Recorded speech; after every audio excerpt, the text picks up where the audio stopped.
I had lived on Maplewood Drive long enough to recognize the difference between quiet and wrong. Quiet was the way the street settled after dusk. Porch lights humming, sprinklers ticking off, the occasional car door closing. Wrong was the feeling I got that October morning when I saw the moving truck parked in front of the abandoned house across from ours. That house had been empty for almost 6 years. No foreclosure sign, no auction notice. The previous owners, the Larkins, had left in the middle of the night. At least that's what people said. Lights off, cars gone, food still in the fridge when the bank finally sent someone out. After that, the place became a blank spot on the block. No kids dared each other to ring the bell. Even teenagers avoided it. So when the truck showed up, I remember standing at my kitchen window with my coffee cooling in my hand, watching 2 men haul crates up the walkway. Big crates, wood, reinforced corners, no markings. My wife, Dana, came up behind me and said, "Tell me you're seeing that too." "I am," I said. "Guess it's not a ghost house anymore." She didn't laugh. The man who moved in introduced himself exactly once. A few days later, he rang our doorbell just after sunset. When I opened it, he stood perfectly straight, hands clasped in front of him, like he'd practiced the posture. "Evening," he said. "I'm Harold Harlow. Just moved in across the street." He didn't offer a handshake, didn't smile.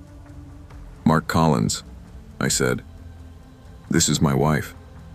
He nodded to Dana. His eyes flicked briefly past us, into our house, then back to my face. "I work night shifts," he said. "So if you see lights on late, that's normal." "That's fine," Dana said too quickly. He lingered a moment, like he might say more, then simply turned and walked back across the street. That was the last normal thing that happened.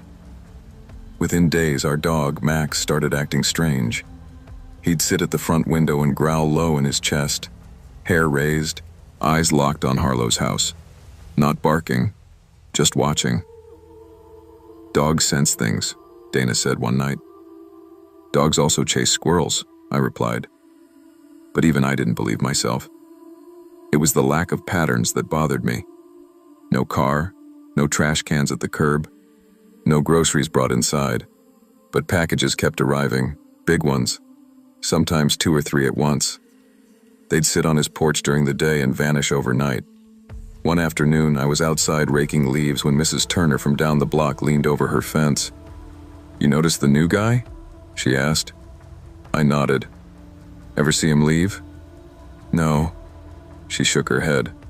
"Lights on all night, off all day, like a bat." That night, just after 11, Dana froze halfway up the stairs. "Do you hear that?" I did. A scraping sound. Metal on concrete. Slow, deliberate. It came from across the street. I stood by the window, careful not to turn on the light. Through the gap in the curtains, I saw his living room lit up. Shadows moved inside. Something large dragged across the floor. "It's probably furniture," I said, but my voice sounded thin. A week later, Dana came inside pale-faced. "He was standing behind the door," she said. "What?" I went to grab a package, looked up and saw him. Through the frosted glass. He wasn't moving, just standing there. "Maybe he didn't realize you were outside." "No," she said. "He knew." By November, other neighbors started talking. Security footage, late-night pacing, standing at the edge of driveways, staring at houses, not randomly, but methodically. Our daughter Emma stopped walking home alone. "He watches me," she said one night at dinner. Dana and I exchanged a look. "From where?" I asked. "The upstairs window," Emma said. "Every day around 5. Maybe he's just..." "He waved," she said. I waited. "And?" He didn't stop. The basketball showed up on our porch 2 days later. It belonged to the Morales kid next door. He'd kicked it over Harlow's fence during a game and bolted like he'd trespassed on a graveyard. That night, around midnight, Max growled. I opened the door. The ball sat dead center on our porch. Clean, dry, wrapped with twine. Dana covered her mouth. I'm calling the police, she said. They came the next day. Knocked. No answer. Left a card. More calls followed. Welfare checks. Nothing. December came with cold rain and shorter days. Then one afternoon, squad cars blocked the street. Officers went inside Harlow's house. They stayed for hours. When they finally emerged, one of them asked if anyone had a ladder. That night, an officer knocked on our door. Sir, he said, we found something you should know. The house was empty. Completely. No furniture, no crates, no signs of life. Except the basement. The walls were covered in sketches, pencil drawings, every house on the block, accurate down to siding cracks and mailbox dents. Certain windows were circled in red, ours included. He wasn't planning burglary, the officer said quietly. This was surveillance. Where is he? I asked. They didn't know. We moved 6 months later. Emma sleeps with her curtains closed now. So do we. Sometimes when I wake up at night, I swear I hear scraping. But it's just the house settling. I hope. Strange behavior isn't harmless just because it hasn't acted yet. Trust instincts. Speak up early. Patterns matter. Communities protect themselves only when people stop dismissing discomfort as paranoia. Because some dangers don't break in. They watch and wait. I moved into the apartment on East Calder Street in late August, the kind of time when summer hasn't quite loosened its grip, but fall is already waiting its turn. The building sat 8 stories high, concrete and glass, wedged between a laundromat and a half-empty strip mall. It wasn't pretty, but it was cheap, and for a junior drowning in student loans, cheap mattered more than charm. The leasing agent was upfront about the underground garage. It's safe, she said, smiling a little too quickly. Cameras everywhere. But yeah, people say it's creepy. I shrugged. I'd grown up in Chicago. Creepy was just another word for quiet. The garage was 3 levels underground, all raw concrete and fluorescent lighting that buzzed like tired insects. The ceiling felt low even though it wasn't. Sound traveled strangely there. Footsteps stretched too long. Car doors slammed twice. My parking spot was near a pillar close to the elevator, which I liked. Less walking, less time alone. The first week passed uneventfully. Classes, late nights at the library, instant noodles for dinner. I learned the building rhythms. Couples arguing through thin walls. Someone practicing violin badly on the 6th floor. The elevator that paused for half a second too long between levels. It was my second week when I came home after midnight from a study session. I remember, because my brain felt fried, formulas still swimming behind my eyes. I pulled into the garage, tires humming against the concrete ramp, and slowed as I approached my spot. That's when I saw her. She stood between 2 parked cars near my space, facing away from me. Long dark hair fell straight down her back, and she wore a blue dress, knee-length, neat, the kind someone might wear to a small ceremony or a formal dinner. It didn't belong in a garage. I rolled down my window. Hey, excuse me? She didn't move. I parked a little crooked engine still running and stepped out. Are you okay? I asked. Do you need help? She shifted then, just slightly. Not a full turn, just her head, angled enough that I could see the curve of her cheek, pale under the flickering light. Her voice was low, calm. Don't park here tonight. That was it. She walked away toward the far exit door, footsteps echoing softly. No rush, no fear, just certainty. I stood there for a second, then called out, "Wait, what?" No answer. I turned toward the hallway door. It hadn't opened. No beep. No echo. She was just gone. I laughed under my breath, more unsettled than amused. Probably someone from another floor. Probably messing with me. Still, I moved my car. The next morning I forgot about her. That's what I told myself anyway. In reality, the image lingered in the back of my mind while I sat through lectures and scribbled notes. But I pushed it aside. College teaches you to normalize exhaustion. Weird things feel less weird when you're tired. That night, I parked one row over from my usual spot, just in case. At 2:14 a.m., sirens tore through my sleep. I stumbled to the window with half-open eyes and saw flashing lights bouncing off the building across the street. People gathered on balconies, murmuring. Smoke curled up from the garage entrance like a dark finger pointing at the sky. By morning, the story was everywhere. A car had exploded in the garage. Fuel leak. The owner had thought it was fixed. 2 nearby cars were destroyed. Concrete walls blackened. Sprinklers triggered. No casualties. The photos online made my stomach turn. The epicenter of the damage was my usual parking spot. People talked in the elevator, in the lobby.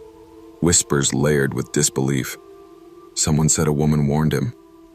Security cameras didn't catch anyone. Probably just luck.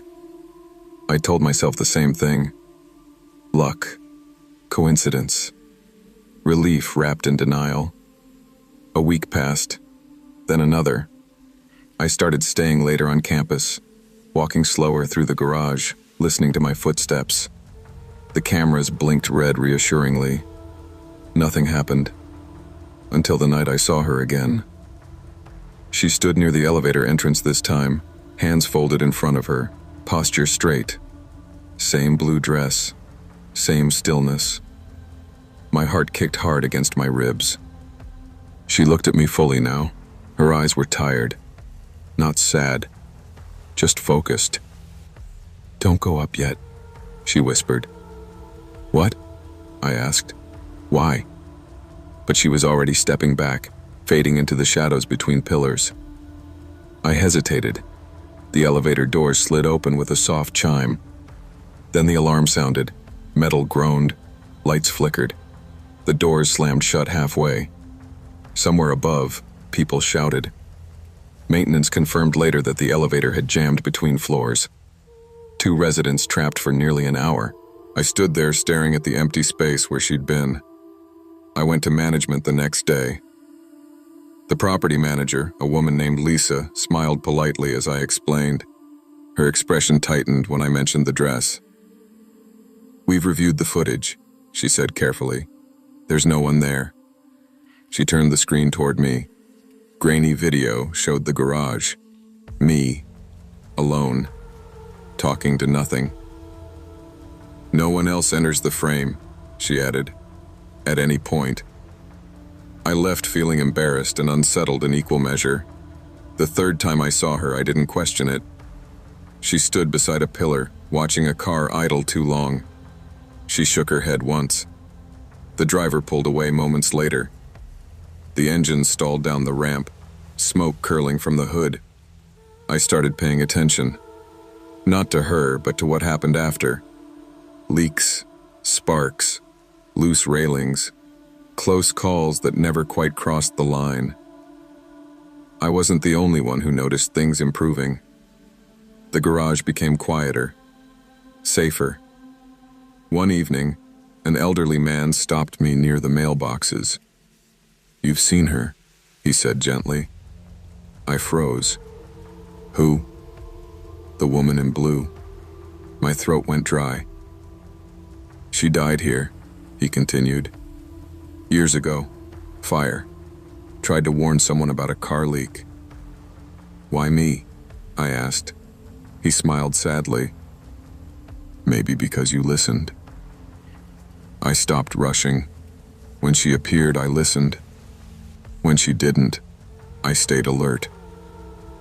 I learned the difference between fear and caution. Some nights, she just stood there, waiting, watching, like a sentry.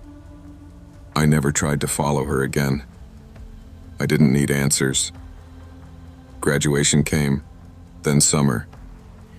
On my last night in the apartment, I parked one final time. She stood by the elevator. She nodded. That was all. I moved out the next morning.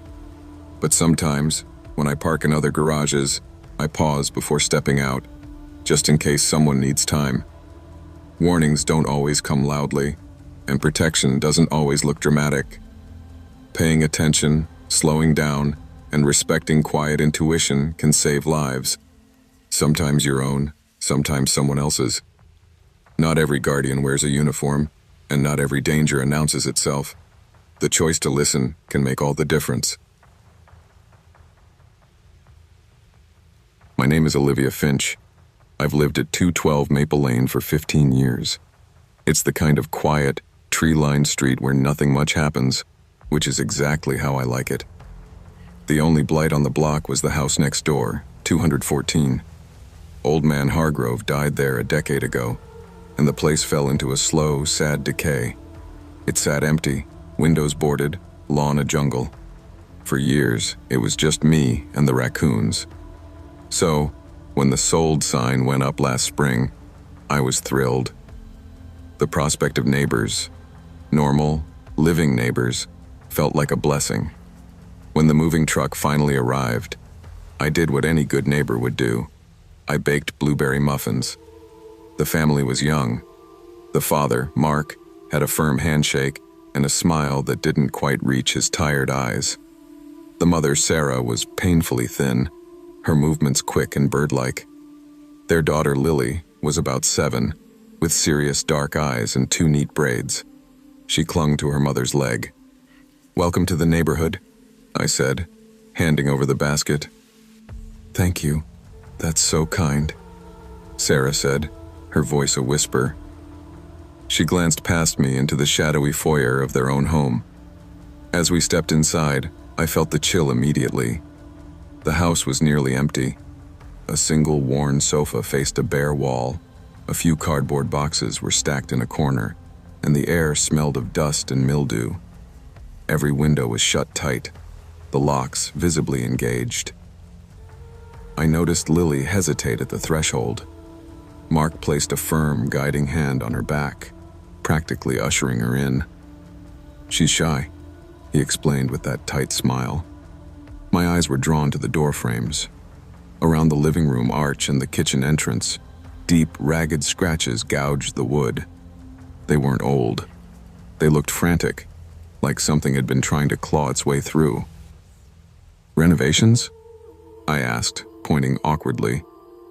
Mark's smile vanished. "Pests," he said flatly. Previous owner had a big dog. But the scratches were at shoulder height for a tall man. I left soon after, my skin prickling. That night, taking my terrier, Gus, out for his last walk, I glanced up at 214. In the top left window, a window I'd seen locked hours before, a silhouette stood. It was impossibly tall, its head brushing the top of the frame, perfectly motionless. It wasn't Mark. It was someone, or something, else. The next morning, the windows were all locked again. The family settled into a bizarre, silent routine. Mark left for work at the same time, but moved like a man walking through a minefield, constantly glancing over his shoulder. Sarah rarely emerged. When she did, to collect the mail or water a single pathetic potted plant, her eyes were hollow, darting toward the house as if expecting an attack. Lily was a ghost in her own yard. She'd swing on the rusted swing set, but her movements were listless, her eyes always fixed on her back door.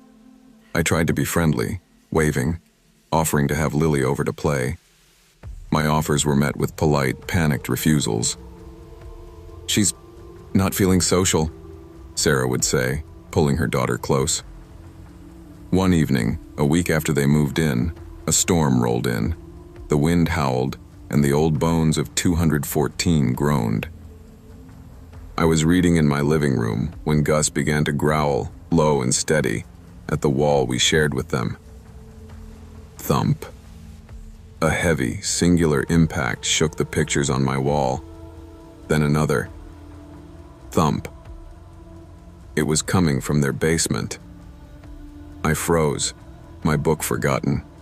It wasn't the sound of a box falling. It was the sound of something striking solid wood with purpose.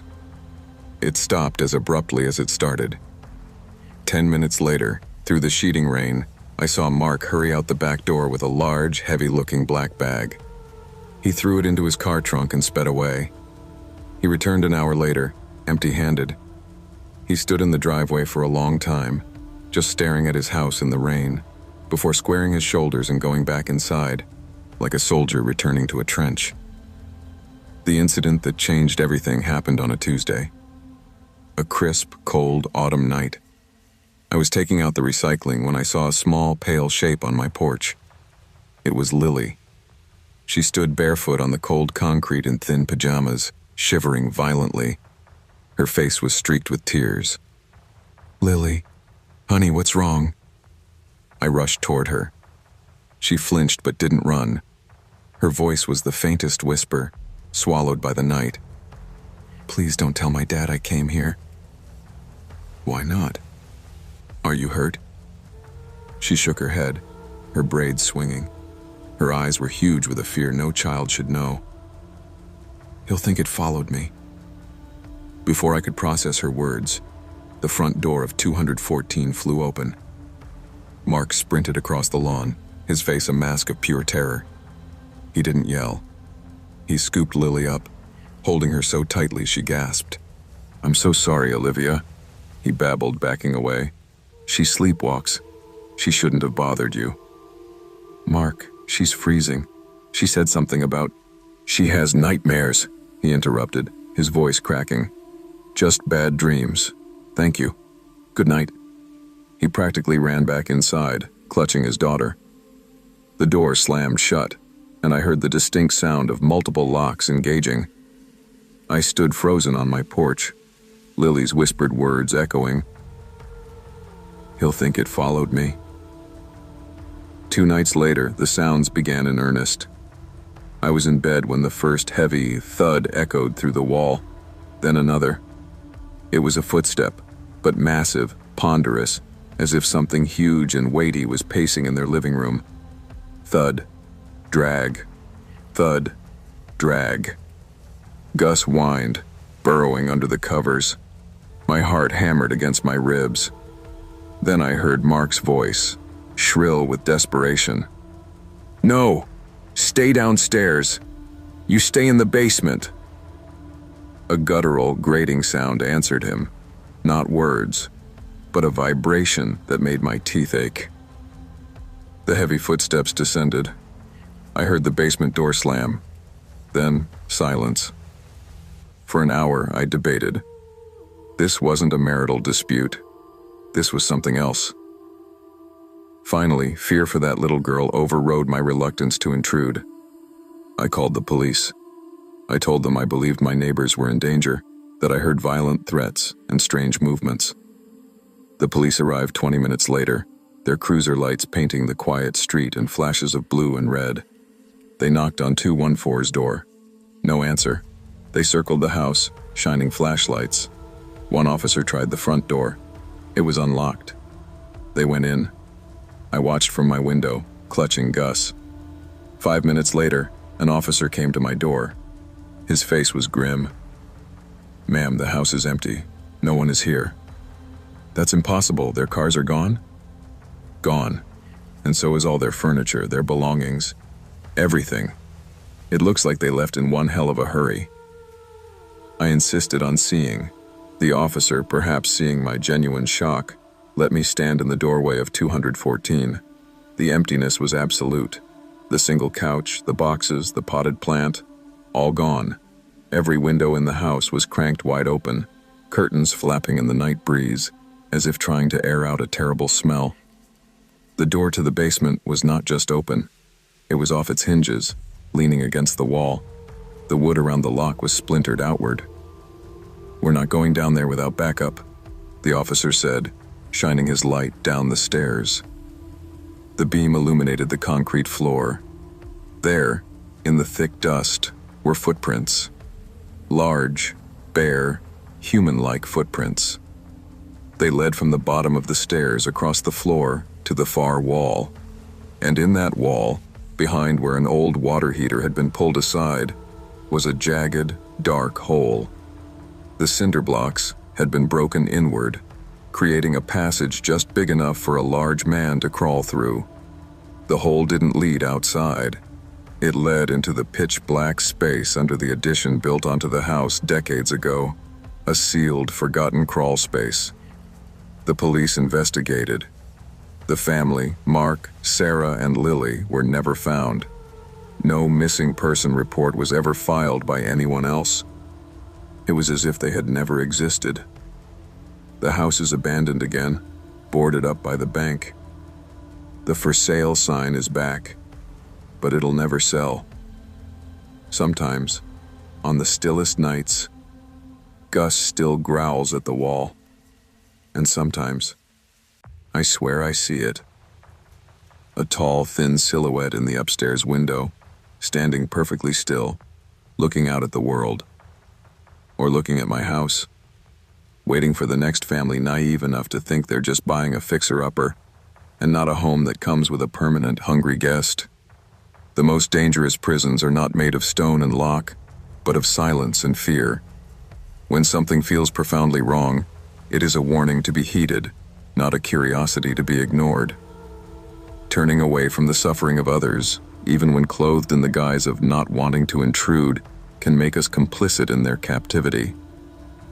True neighborliness is not just about welcome muffins. It is the courage to see clearly, to ask hard questions, and to act when the whispers of distress cut through the quiet of a seemingly peaceful night.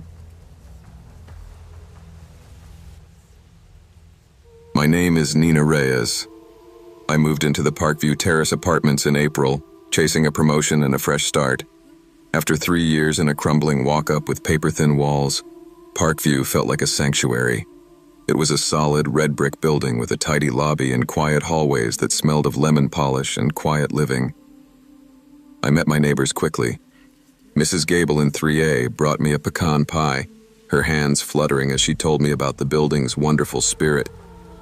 The couple in 2C, Ben and Shay, invited me for drinks. Everyone was friendly, talkative, normal.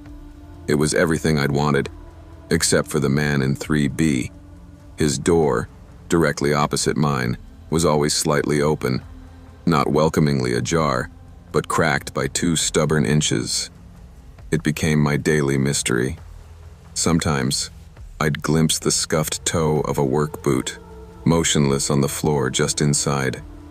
Other times, I'd see the faint, dark suggestion of a shape standing back in the gloom, a silent sentinel. The first time I heard the click, I was locking my own door. It was a soft, metallic snick from across the hall. I turned, my heart jumping. The sliver of darkness in 3B's doorway seemed to stare back. "Hello?" I called, my voice too bright. Silence. It became a ritual. Every time I passed, the soft click of the peephole cover would follow my steps down the hall. Click, click, click, with my stride. He was tracking me. I mentioned it to Mrs. Gable one afternoon. "Oh, that's just Mr. Clay," she said, waving a dismissive hand. "He's a quiet one. Keeps to himself. I think he works odd hours." She leaned in. "A bit odd, but harmless, I'm sure." Harmless. I tried to cling to that word. Then, one Tuesday after work, I found the note. A quick, furtive knock had sent me to the door. The hall was empty, but on my mat lay a single, folded sheet of white paper. The handwriting was a frantic, jagged scrawl, the ink dug deep into the fiber. "Don't trust the man in 3B. He watches." The paper trembled in my hand. Someone else knew. Someone else was scared too. The friendly facade of Parkview Terrace cracked open, revealing something cold and watching underneath. The note turned my fear into a solid, cold weight in my stomach. I called my friend Maya. "It's probably a prank," she said, but her voice lacked conviction. Or a weird neighbor feud. Still, be careful. Use the chain. I did more than that. I bought a rubber doorstop and jammed it under the knob. That night, every creak of the old building was a footstep. Every whisper of the air conditioner was a breath. Then, around 2 a.m., I heard the real thing. Thud, thud, thud. Slow, heavy footsteps. They stopped right outside my door. I froze. The sheets clutched in my fists. I heard the subtle groan of the floorboard as weight settled against the wood. Then, the low, slow sound of breathing. A deliberate, audible exhale that seeped under the door. My own breath hitched. I was too terrified to move. Tap, tap, tap. 3 gentle, probing taps on the door. Not at knob height, but lower, as if someone was crouching there, testing the strength of the wood. A sound escaped my throat, a whimper of pure fear. The breathing stopped. After an agonizing minute, the heavy footsteps receded down the hall. I waited, shivering, for what felt like an hour before slinking out of bed. I pressed my eye to my own peephole. The hallway was dim and empty, but the door to 3B was wide open. For the first time, it gaped fully open, a perfect rectangle of pure, silent blackness. No light, no sound, no shadow of a boot. It was an invitation, or a threat. My blood ran cold. He wasn't hiding anymore. He was showing me the void he came from. At 7 a.m., I was in the building manager's office. Gary, a man with a perpetually weary expression, listened while I spilled the story. The door, the clicks, the note, the breathing. He frowned. "Miss Reyes, that's concerning. But apartment 3B is vacant. The tenant, Mr. Clay, moved out 2 months ago. We're between tenants." The floor seemed to tilt. "That's impossible. His door is always open. Someone is living there." Gary sighed, a long, suffering sound. "Let's go take a look." We stood in the hall with Hector, the maintenance supervisor. Mrs. Gable peeked out, her face tight with worry. Gary used his master key on 3B. The door swung inward. The apartment was a ghost of a home. A sofa and armchair were shrouded in white sheets like sleeping statues. Dust coated every surface, the windowsills, the floor, a lone side table. The air was stale and cold. "See?" Gary said, a note of vindication in his voice. "Empty." But Hector stepped inside, his eyes on the floor. "Hold on." In the thick layer of dust, a clear trail of footprints began from a hallway leading to the bedrooms and traveled straight to the threshold. They were large, masculine prints from a boot or sneaker. They were fresh, sharp-edged, and alone. No other prints disturbed the dust. "Someone's been walking here," Hector said softly. "Recently." Gary's face went slack. He pulled out his phone. "I'm calling the police."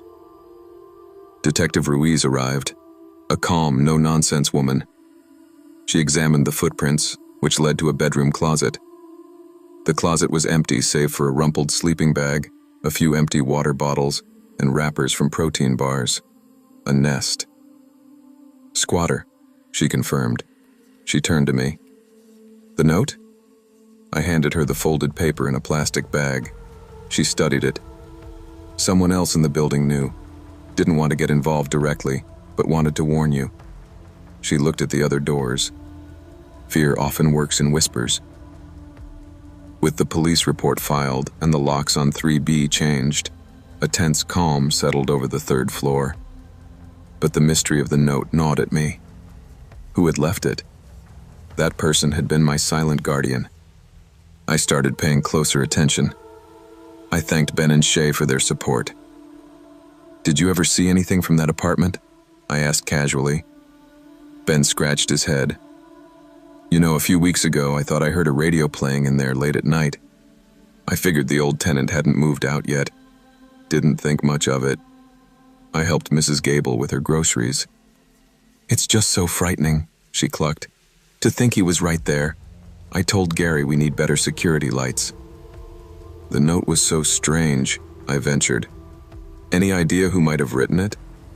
Her eyes darted away. "Oh, honey, no, but we all notice things, don't we? We just don't always say." Her words hung in the air. We all notice things. The breakthrough came from Leo, the quiet man in 1A who cared for his elderly mother. I found him struggling with a bag of recycling. As I helped him, I mentioned how grateful I was for the anonymous note. He went very still. His hands shook. I just knew you were new," he stammered, not meeting my eyes. "You seemed nice. He had a key. I saw him use it on the service entrance. He didn't belong." My breath caught. "You saw him?"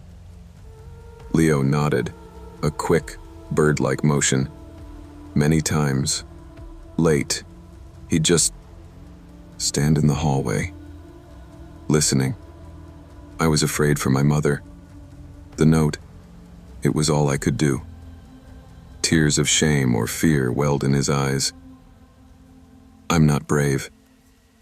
"You were brave enough," I said, my voice thick. "Thank you, Leo." He had given the police a description. A man in a dark hoodie, average build, moving with quiet purpose. He'd had a key. That changed everything. This wasn't a random homeless person finding an open door. This was someone with access, with intention. Detective Ruiz followed the key lead. The former tenant, Mr. Clay, was a long-haul trucker. When pressed, he admitted an old roommate, a cousin named Derek, had never returned a key after a bitter argument a year ago. Derek had recent arrests for trespassing. The pieces fit. Derek knew the apartment was vacant. He had a key. He'd been using it as a free flophouse. My arrival, a new observant neighbor directly across the hall, had threatened his sanctuary. The taps on my door weren't just menace. They were the rage of a cornered animal being displaced. A warrant was issued, but Derek had vanished back into the city's shadows. The building installed a key fob system. Gary was replaced. 3B was rented to a loud, cheerful family with a baby. I changed too. I installed a steel security bar for my door. I took a self-defense class. My friendship with Leo became a quiet understanding. We'd share a nod, a silent acknowledgement of the fear we'd witnessed, and the small, fragile act of courage that had passed between us. One evening, months later, I came home. I used my key fob, heard the solid thunk of the lobby door locking. The hallway was bright. From behind the door of 3B, I heard the sound of a baby laughing. At my own door, I paused. I didn't just unlock it and rush in. I looked at the frame. I listened. Then I went inside, engaged the deadbolt, and slid the security bar into its bracket with a definitive clunk. The sound wasn't fear anymore. It was a ritual of vigilance. The man in 3B was gone, but the lesson remained, etched into my mind as clearly as those footprints in the dust. Safety is not a condition, but a practice. It is built on trusting your instincts, on the courage to see clearly, and on the understanding that sometimes the most important warnings come in whispers from those too afraid to speak aloud. True safety is not the absence of threat, but the presence of awareness. Trust your intuition. It is your first and finest line of defense. A community's strength lies not only in friendly greetings, but in the willingness to speak uncomfortable truths and protect one another. Silence protects only those who mean harm. Courage, even when it comes as a whisper, can be the loudest sound in the dark.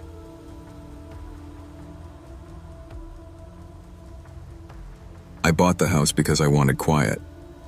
After the divorce, after the noise of lawyers and paperwork and people telling me what I should feel, I wanted space that didn't ask questions. The farmhouse sat on 5 acres of land outside of Pine Hollow, the kind of rural town that existed mostly as a name on a map and a blinking caution light. No street lamps, no sidewalks, Just trees, fences, and long stretches of road where you could drive for 10 minutes without seeing another set of headlights. The realtor warned me about winter. "Storms roll through hard out here," she said, tapping the clipboard against her palm. "Power lines go down, roads close. You gotta be comfortable being alone." I told her I was, and most of the time, I was telling the truth. January came in sharp and early that year. Snow fell in thick, dry sheets that swallowed sound and erased landmarks. When the blizzard warning came through on the radio, I stocked up on firewood, charged my phone, filled the bathtub with water. Old habits from growing up rural kicked in automatically. By evening, the wind was screaming. The power cut out just after 9. The house went silent all at once. No heater hum, no refrigerator click. Just the sound of the storm throwing itself against the walls. I lit candles and pulled on every sweater I owned, settling on the couch with blankets tucked tight around me. The nearest neighbor, Tom, lived about half a mile down the road. We waved sometimes, shared small talk at the mailbox. That was it. By midnight, the snow was already knee-deep. That's when I heard footsteps. At first, I told myself it was an animal. Deer pass through the property sometimes. Coyotes, too. You get used to unfamiliar noises when you live far from people. But these footsteps weren't erratic or light. They crunched, slow, measured, heavy enough to compress the snow completely. They moved along the side of the house. I sat up straighter, every nerve in my body pulling tight. The wind rattled the windows, but the sound underneath it stayed steady. Someone, or something, was walking close. Too close. Then came the scraping, a soft, deliberate drag against the siding. Not random, not hurried. I stood and moved toward the living room window, my heart thudding so hard I could hear it in my ears. I lifted the corner of the curtain just enough to look out. At first, there was nothing but blowing white. Then I saw him. A tall figure stood at the edge of the trees, half swallowed by shadow. Heavy coat. Hood pulled low. He wasn't moving.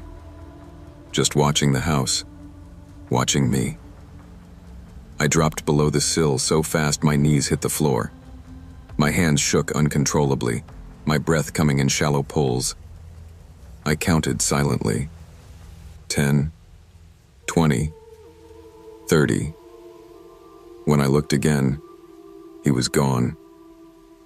Relief barely had time to settle before I saw movement closer to the house.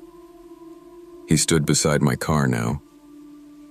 He placed one hand on the hood, pressing down just enough to leave a perfect handprint in the frost. Then he stepped back, retreating into the dark like he'd never been there at all. I grabbed my phone and dialed 911. No connection. I tried again. The call failed halfway through a ring. The storm had taken the towers. My chest felt tight, panic blooming fast and hot. The footsteps returned. This time they stopped at the kitchen door. The handle jiggled. Not violently, not desperate. Testing. I stood frozen in the hallway, gripping the fireplace poker like it could actually help me. The handle turned once more, then stilled. Minutes passed, or hours. Time lost its shape. Then headlights cut through the storm. A truck pulled into my driveway, tires grinding against packed snow. Someone jumped out, shouting my name. It was Tom. I unlocked the door and nearly collapsed when I saw him. He ushered me inside his truck cab, warmth briefly before insisting we look around. He swept his flashlight across the yard. Tracks covered the snow. They circled the house, every window, the garage, the car. Tom frowned, crouching low. "These are fresh," he said slowly, "on top of the snowfall." I swallowed. "Where do they lead?" He scanned the darkness. They don't. There were no tracks coming in from the road, none from the woods, only the ones circling my house. Tom straightened, unease written plainly on his face. "Lila, something ain't right." We stayed together until dawn. The storm eased by morning. No sign of anyone. No explanation that made sense. The sheriff came later, took notes, offered platitudes. Couldn't explain the tracks either.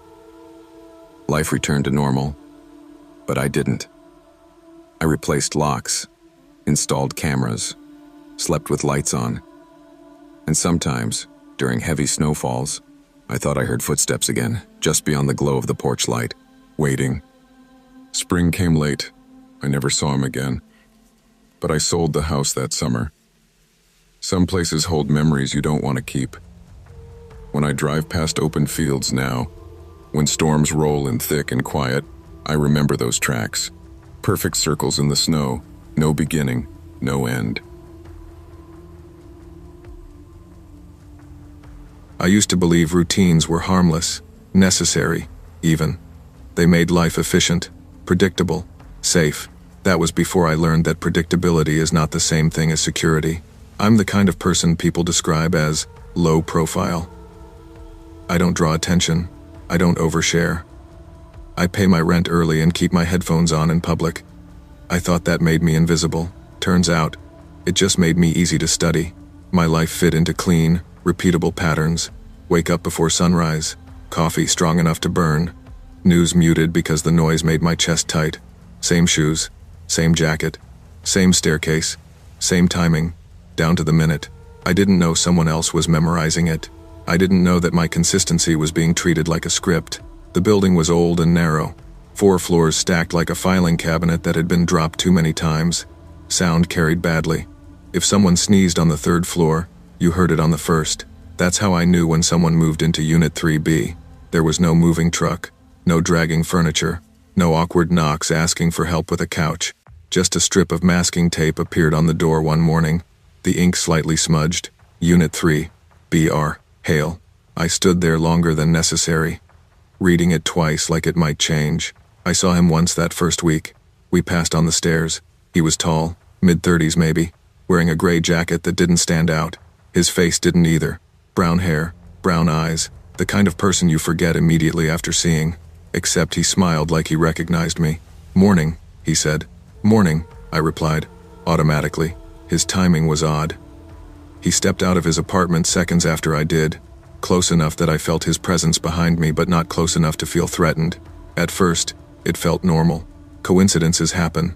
People leave for work around the same time, but coincidence doesn't keep pace when you slow down. The first real test was the stairs. I stopped halfway down to retie my shoe. I wasn't rushing. I wanted to see what would happen. Behind me, the footsteps stopped too. No shuffling, no weight shift, just stillness. I waited. So did he. When I stood back up, the footsteps resumed, perfectly spaced, like an echo that knew exactly when to follow. I told myself I was being paranoid. Stress does that. Living alone does that. Then things inside my apartment started changing. Small things, wrong things. My favorite mug was moved from the left side of the sink to the right. My coat was hanging inside out. My alarm tone changed. Same model phone, same default ringtone I'd heard through the wall when his phone rang. I started taking pictures before bed. Door locked, deadbolt engaged, chain secured. Still, I woke up tired. Like someone had been watching me sleep, memorizing how my chest rose and fell. One night, I heard him practicing. At first I thought he was on the phone. Then I realized he was repeating my voice. Not mocking, studying. He mimicked the pauses, the breath I took before speaking, the way my voice dipped at the end of sentences. I pressed my ear to the wall. "I'm fine," he whispered. My words, my voice. I confronted him in the hallway the next morning. My hands were shaking, but my voice stayed steady. "Are you copying me?" He looked genuinely confused. "I don't sound like you," he said. Then, after a moment, he smiled. "Not yet." That's when other people started acting strange. My coworker asked if I'd changed something about my appearance. I hadn't. A barista insisted I'd already picked up my order. My phone log showed outgoing calls I didn't remember making. Long conversations where I spoke confidently, clearly, like someone more decisive than me. I checked my reflection constantly.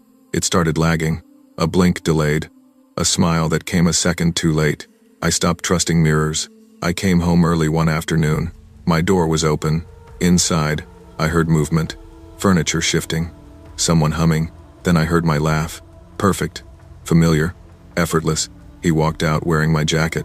Didn't run, didn't panic. "You're early today," he said. I screamed. He stepped closer, lowering his voice. "You live so carefully," he said. "It takes effort to wear someone properly." The police found nothing. No lease, no fingerprints, no record of our Hale ever existing. They said Unit 3B had been empty. After that, reality thinned. I moved without deciding to, spoke without thinking. It felt like my actions were being rehearsed somewhere else first. The final morning, I woke up on my couch. Across the hall, Unit 3B was open. Inside was my life. On the wall, written in my handwriting, asterisk, asterisk, "You can rest now. I've got it. Asterisk, asterisk. The landlord says I moved out weeks ago. Everyone agrees. They say I seemed happier. The scariest thing isn't being watched. It's being understood so completely that someone else can step into your life and no one notices the difference. Routines create comfort but unchecked. They also create vulnerability. When you stop questioning the familiar, you stop protecting yourself. Pay attention to who's watching, and never assume that being quiet makes you invisible. Sometimes, it just makes you replaceable.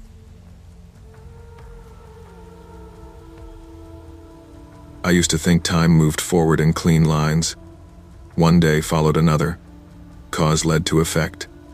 If something happened, there was always a reason you could point to, even if it was uncomfortable. I don't believe that anymore. Somewhere along the way, my days started slipping.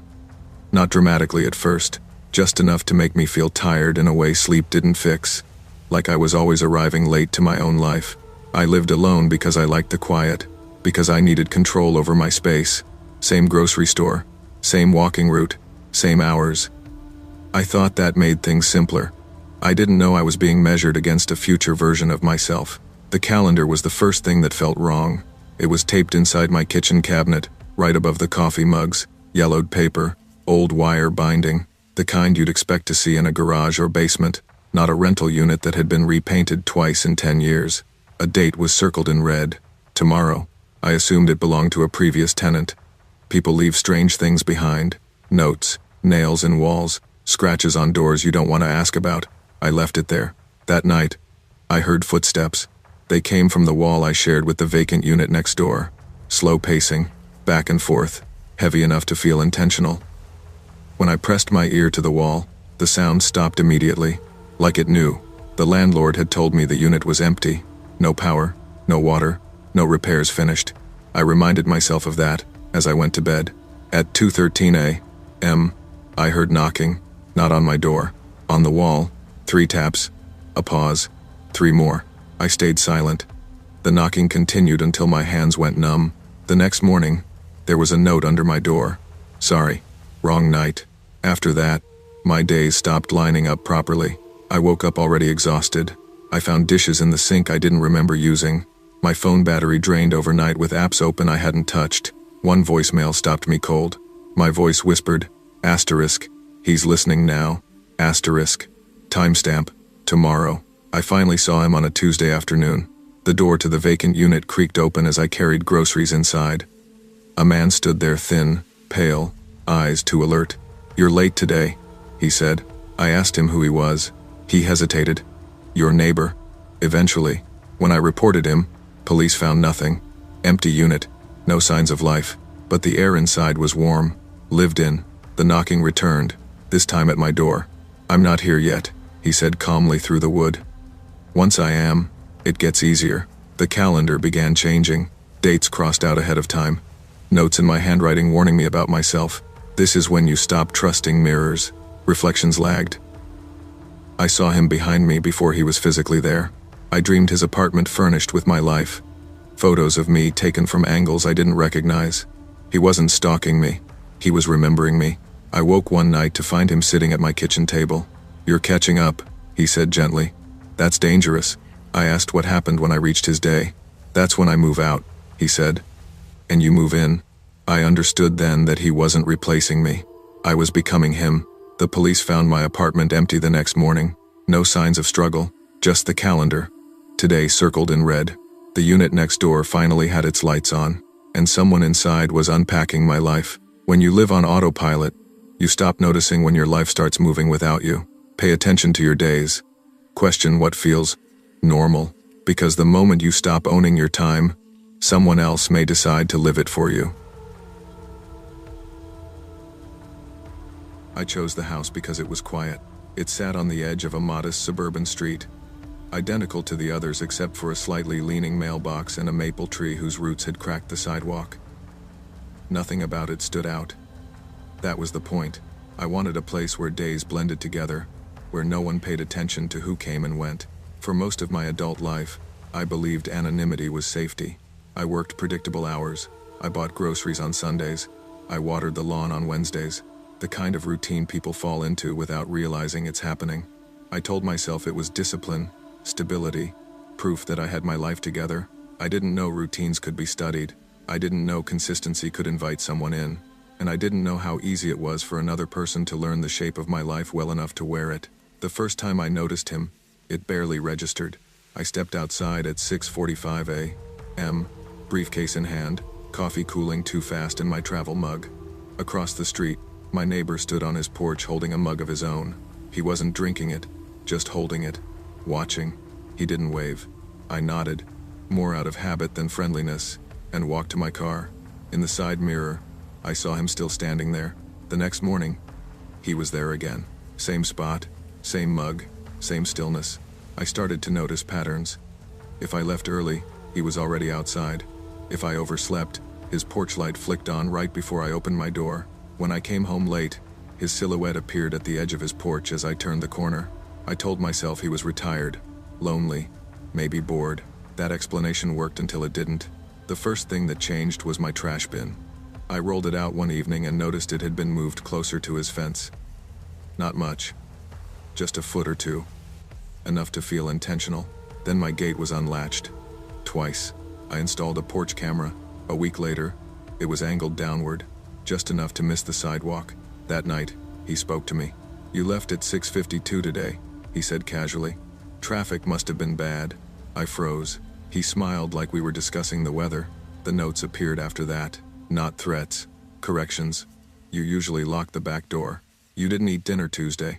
You forgot your light on." I stopped sleeping. I started doubting myself. Once, I heard footsteps outside my bedroom wall, pacing in time with my breathing. When police found nothing, he smiled the next morning. "You slept better last night," he said. I realized then that the worst part wasn't being watched. It was being known. I began changing my routine deliberately, leaving at random times, turning lights on and off unpredictably. He adjusted faster than I could. "You're tired," he said once. "That's why you're slipping." I hated that he was right. The more I tried to escape my routine, the less I trusted myself. The more I relied on his observations to know what I had done. He wasn't following me anymore. He was maintaining me. The final night, I confronted him. "I want you to stop," I said. He looked genuinely surprised. "But I'm keeping everything running," he said calmly. "You were losing track." That's when I understood. He wasn't replacing me. He was becoming the version of me that functioned better than I did, and I was letting him. Routine can bring comfort, but when you stop questioning it, you stop protecting yourself. Pay attention to who notices your patterns. Pay attention to who benefits from knowing your life better than you do. Because the most dangerous thing isn't being watched. It's slowly forgetting who your life belongs to. Buying my first house was supposed to mean independence. That's what I told everyone. That I was done with thin apartment walls, noisy neighbors, and the sense that my life was always overlapping someone else's. I wanted space, privacy, a place where nothing happened unless I invited it. The realtor described the neighborhood as quiet. She said it like a promise. The street curved gently instead of running straight, which made it feel enclosed, insulated from the rest of the town. Most of the houses looked lived in but not loved. Lawns trimmed, blinds drawn, porches used more for storage than sitting. And at the very end of the street was the house that never changed. No lights, no decorations, no cars. Just peeling paint and a roof sagging slightly, like the structure was tired of holding itself together. I didn't think much of it then. I didn't know that stillness could be intentional. The first knock came 3 weeks after I moved in. It was late. After 10, the kind of late where any noise feels deliberate. The knock itself was careful, 3 taps. evenly spaced. Not urgent. Not casual. When I opened the door, a man stood on my porch. He was thin, mid-40s maybe, wearing a jacket that looked older than it should have been. His smile was polite, rehearsed. His eyes, though, didn't settle on my face. They drifted past me, scanning the hallway behind my shoulder. "Sorry to bother you so late," he said. "I live down the street, end house." Of course he did. "I was wondering if you had some water. My pipes are acting up." It felt reasonable, neighborly. I filled a bottle and handed it over. His fingers brushed mine, lingering half a second too long. "Thank you," he said. "You're usually home around this time." I laughed awkwardly. "Yeah, guess so." He nodded, like that confirmed something, and left. I stood there longer than I needed to, listening to his footsteps fade. He came back 3 nights later. Batteries this time, then food. Always after dark, always calm, always unsurprised to see me. Once, when I hesitated before opening the door, he smiled through the glass. "I know you're home," he said gently. That was the first night I didn't sleep. I started noticing small things. My trash cans shifted closer to the street. A porch light turned off that I didn't remember switching. Doors that closed too easily or resisted just slightly when they hadn't before. When I stopped answering the door, he knocked anyway. Sometimes he waited. Sometimes he whispered my name through the wood, slow and patient, like he wasn't worried about being heard. The worst part wasn't the knocking, it was how he knew things. "You had a headache today," he said once through the door. "You kept the lights off longer." I asked him how he knew that. There was a pause. "You forget how visible routines are," he said. I installed cameras. They caught nothing. No movement, no one approaching, but I still found evidence of adjustment. My life nudged, rearranged. I began questioning my own memory, whether I was locking doors, turning off lights, taking out trash. The sense of being watched didn't spike. It settled. The final knock was frantic. "There's a leak," he said. "Something dangerous." Against every instinct I followed him. His house was hollow, cold, empty of any sign of living. No furniture, no warmth. In the basement, the walls were carved with deep grooves overlapping marks, some fresh, some worn smooth by repetition. When I refused to go further, he ran not away, but toward the stairs, blocking me. He hesitated, and that hesitation saved me. Police found nothing. No records, no fingerprints, no sign anyone lived there. The house at the end of the street remains unchanged. Sometimes I still hear knocking. Sometimes I still feel like something already knows when I'm home. What haunts me isn't the chase.